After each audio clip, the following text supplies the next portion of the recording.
The restaurant was quieter than usual that evening, the low hum of classical music mingling with the clinking of silverware. Emma wiped down a spotless table for the third time, her nerves buzzing beneath her polite smile. It had been a long shift, and she was exhausted, but she couldn't afford to complain. Every dollar mattered when you were trying to pay rent and your little sister's school fees at the same time. Her manager's voice suddenly cut through her thoughts. "Emma, take table 7, he said sharply. "And be careful, that's a VIP guest." She nodded quickly, tucking a stray lock of hair behind her ear before grabbing her notepad. When she approached the corner table, she immediately understood why the other waiters had been whispering. A man in an elegant navy suit sat with his back straight, scrolling through his phone as though the rest of the world didn't exist. His presence alone commanded attention, calm, controlled, distant. Across from him sat a small boy, about 7 years old, with tousled brown hair and bright blue eyes that darted nervously around the room. Emma noticed the wheelchair first, sleek, modern, but far too large for such a small frame. The boy's hands trembled as he tried to hold a spoon, dipping it into his bowl of soup. His father didn't seem to notice, his gaze fixed on the glowing screen in front of him. When the spoon slipped, hot soup splashed across the table, and the boy's lip quivered as he tried not to cry. Emma's heart clenched. She hesitated for a moment. She wasn't supposed to interfere, especially not with guests like this. But her instincts refused to stay silent. She set down her notepad and gently knelt beside the boy. "Hey, buddy," she said softly, her tone kind and warm. "That's tricky soup, huh? Can I give you a hand?" The boy blinked at her, surprised. Then, after a moment, he nodded shyly. Emma smiled and picked up the spoon, carefully helping him take a small bite. "There we go," she whispered. "Perfect." He giggled, just a little, and for the first time that evening, the air at the table seemed to lighten. Emma spoke to him like any other child, asking him what kind of games he liked and complimenting the little blue car sticker on his wheelchair.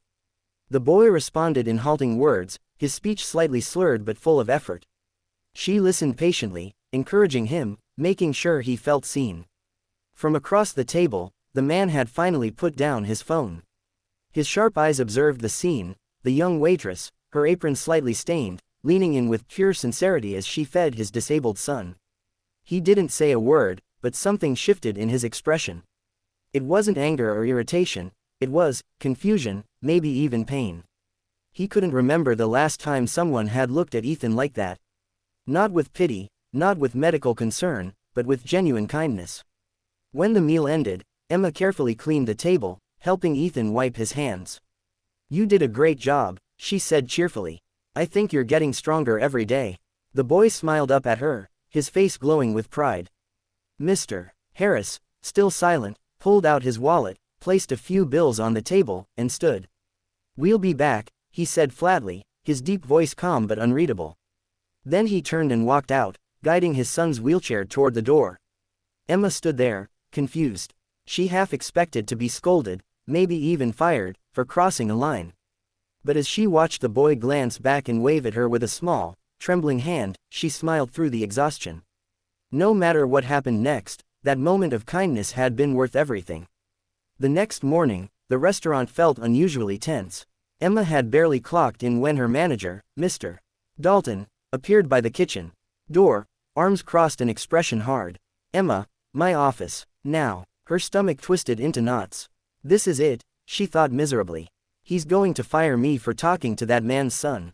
She followed him into the cramped office, her hands fidgeting with her apron. The blinds were half closed, and the air smelled faintly of coffee and anxiety. Mr. Dalton didn't waste time. "Do you have any idea who you served last night?" he asked, his tone clipped. Emma shook her head. "No, sir. I only know his last name was Harris from the receipt." The manager leaned forward. "That, Mr. Harris owns this entire restaurant chain. He's one of the wealthiest men in the city, billionaire Alexander Harris. And he specifically requested to see you this morning." Emma blinked, speechless. "Requested?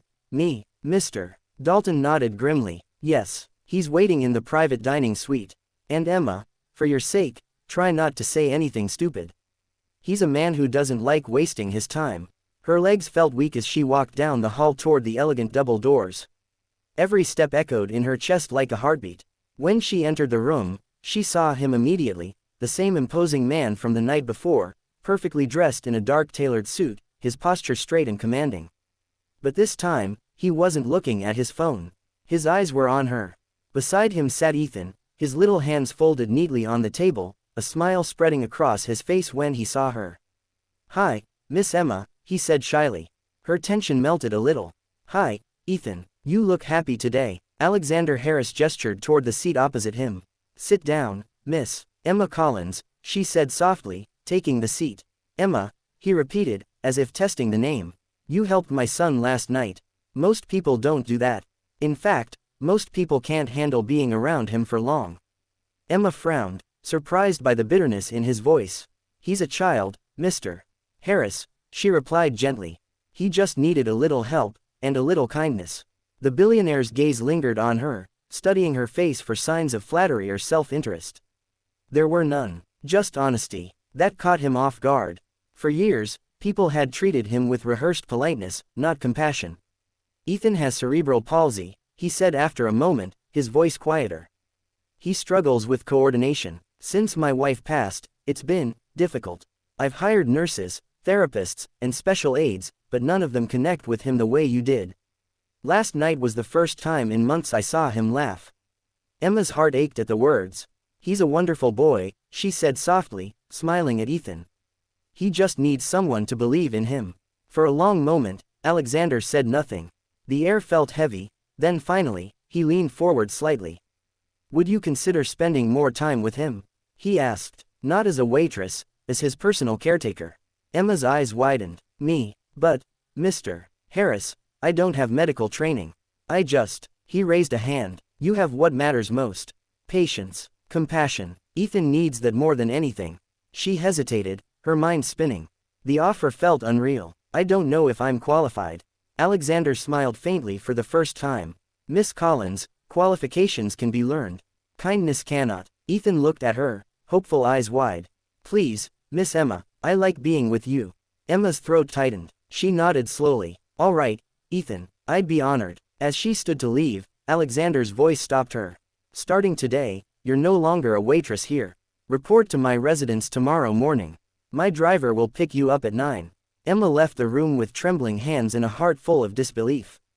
Only last night, she'd worried about losing her job. Now, her life was about to change, all because she chose to care. Emma could hardly believe how quickly her world had transformed.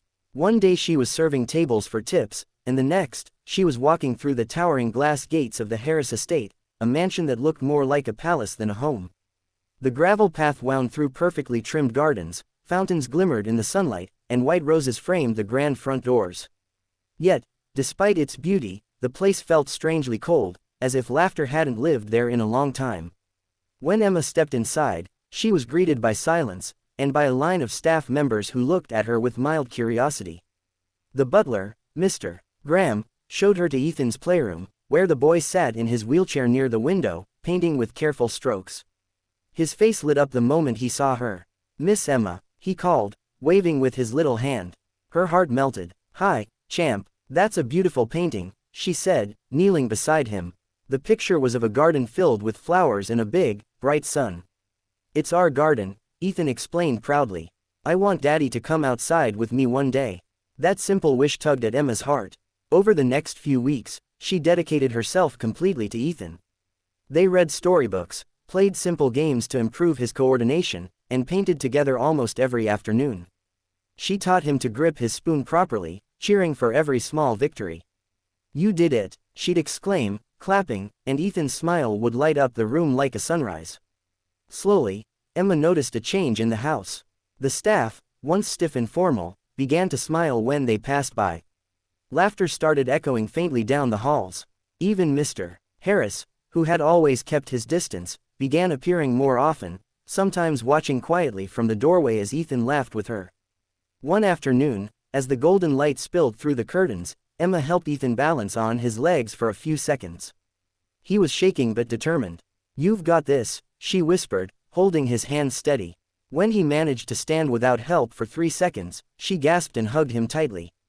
"That's amazing, Ethan, you're so strong." Mr. Harris had been standing by the door, unnoticed, and for the first time in years, his eyes softened completely.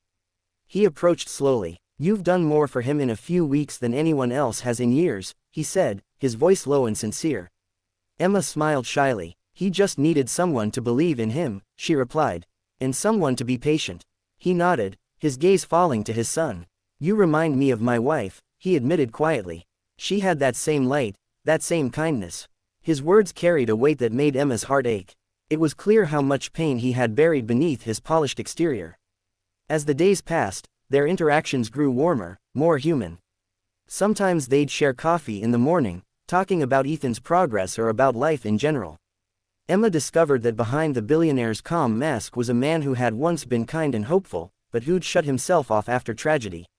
Yet not everyone in the mansion approved of Emma's growing closeness to the family. Some of the older staff whispered behind her back. A waitress pretending to be a nanny, one maid muttered. Another scoffed, she's just after his money. You'll see. Emma tried to ignore the gossip, focusing only on Ethan. But one evening, when she went to give him his medication, she discovered the bottle missing from the tray. Panic seized her. She searched everywhere, drawers, shelves, even under the bed, but it was gone. By morning, word had spread like wildfire. The head nurse accused her of negligence, claiming she must have misplaced it. The butler looked at her with disappointment. And when Mr. Harris summoned her to his study, Emma's heart broke. The man who had started to trust her now looked distant again, his expression guarded. Emma, he said firmly, Ethan's medicine is missing. I need you to tell me what happened. Her throat tightened. I don't know, sir. I swear, I gave him his dose last night. I'd never. He raised his hand to silence her. Just tell me the truth. Tears welled in her eyes. I am telling you the truth. But as his silence deepened, Emma felt her chest tighten. After everything they'd built, everything she'd given, it was slipping away, because of something she hadn't done. The tension in the Harris mansion was suffocating that morning. Emma stood in front of Mr. Harris' desk, her heart pounding so loudly she could barely hear anything else. His office, grand and imposing with shelves of leather-bound books, suddenly felt like a courtroom. He sat behind his mahogany desk, his sharp features unreadable. A single beam of light filtered through the blinds, illuminating the dust in the air between them. Emma, he said evenly, folding his hands. You've been with us for almost 2 months. I've trusted you with my son. But now his medication is missing. Do you understand how serious that is? Emma's voice trembled as she spoke. Yes, sir, I do. But I swear, I would never be careless with Ethan's medicine. I gave him his dose last night, and then I placed the bottle on the tray, just like always. His eyes narrowed slightly, his tone still calm but colder now. The nurse found it gone this morning. And no one else entered his room. Tears pricked her eyes. Please, Mr. Harris, you have to believe me. He looked at her for a long moment, then sighed. I want to, Emma. But I've seen too many people lie to me for sympathy. The words struck her like a blade. She took a shaky breath, her voice barely above a whisper. I thought we were past that. I thought you knew me better than that. He said nothing. The silence between them was unbearable. Emma felt her throat close as she turned toward the door. If you really think I could hurt Ethan, she said quietly, then there's nothing left for me to say. She was almost at the door when a small voice echoed down the hallway.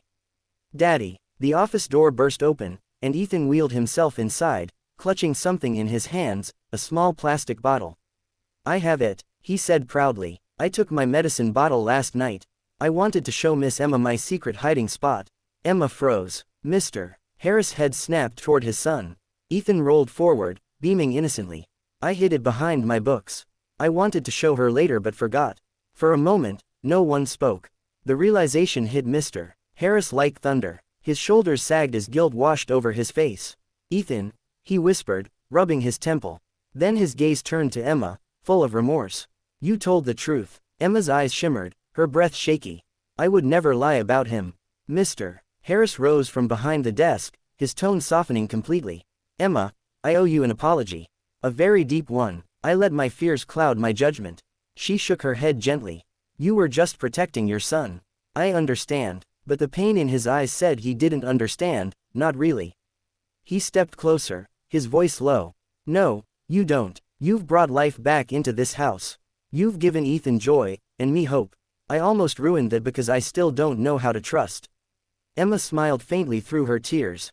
Then maybe this is your second chance. That night, the atmosphere in the mansion changed. For the first time, laughter echoed not only from Ethan's room but from the dining hall too. Emma joined them for dinner at Mr. Harris' request. They talked, they laughed, and when Ethan began to nod off in his chair, Emma tucked him in while Mr. Harris watched quietly from the doorway. The next morning, Emma found a sealed envelope on the kitchen table with her name on it. Inside was an official offer letter, a permanent position as Ethan's caretaker and household manager, with a salary that made her gasp. Beneath the papers was a small handwritten note. Greater than, no amount of money can repay what you've given us. But I hope this is a start. Thank you, for healing my family. As Emma read the note, a burst of laughter came from the garden. She looked up to see Ethan standing, not perfectly, but standing, on his own, his small legs trembling but determined. Miss Emma, look, I did it, he shouted. Her eyes filled instantly. She ran to him, dropping to her knees to steady him. You did it, Ethan. You're amazing. Behind them, Mr. Harris stood silently, his eyes glistening with pride. He wanted to surprise you, he said softly. Emma turned toward him, her heart full. You both surprised me, she whispered. As sunlight poured over the garden, she realized how a single act of kindness, one simple decision to help a struggling child, had rewritten all their lives. And for the first time in a long while, the billionaire, his son, and the waitress all shared something far greater than wealth, family.